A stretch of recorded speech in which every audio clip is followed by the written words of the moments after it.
Olá aluno, olá aluna, eu sou Marco Aurélio, professor de filosofia, e hoje nós vamos falar sobre Aristóteles e sua ética e política.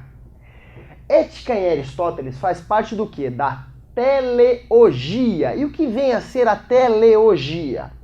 Teleologia é o seguinte: todas as formas tendem a uma finalidade, ou seja, tudo que existe, existe por um fim, existe por um objetivo. Eu explico.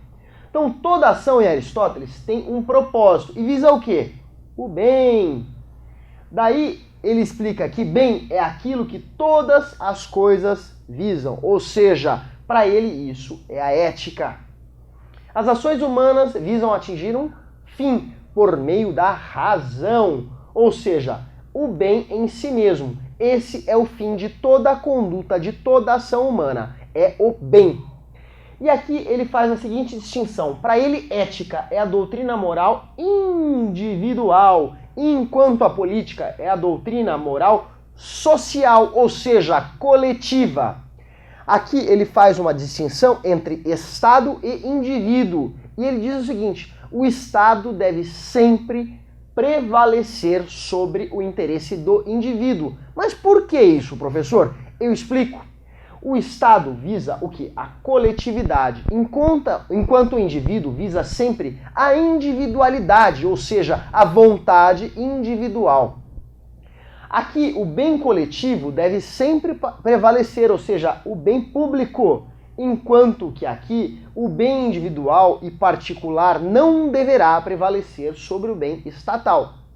A vontade coletiva deverá prevalecer sobre a vontade individual. Logo, ele conclui que o Estado é mais importante do que o indivíduo. Assim, caros alunos, para Aristóteles, a política está ligada à moral, pois o fim do Estado é a virtude como educação moral do cidadão.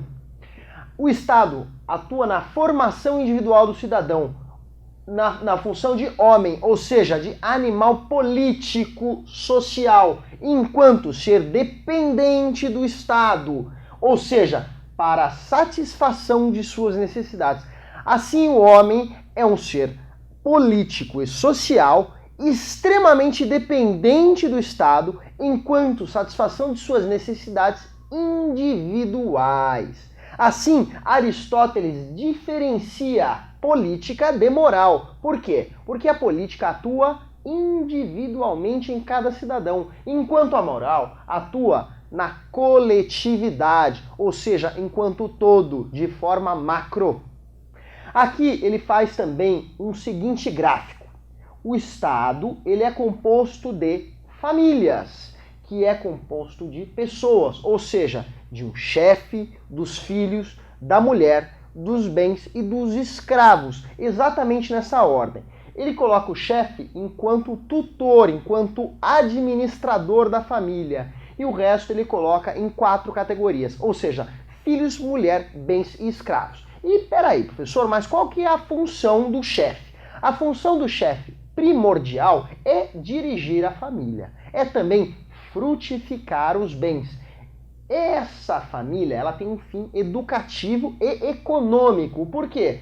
Para a satisfação das necessidades materiais.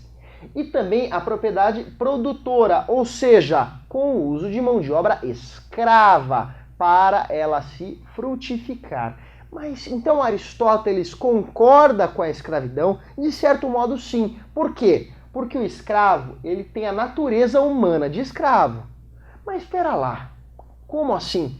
O escravo, ele tem a função própria de ser escravo, ou seja, a sua função é aquela determinada desde o seu nascimento até a sua morte, ele será escravo. Ou seja, ele diz o seguinte: Deus criou os seres para mandar e Deus criou os seres para obedecer. Esses seres são os escravos e não se discute. Assim, aluno, terminamos mais uma matéria. Espero que tenham entendido a aula. Até uma próxima oportunidade.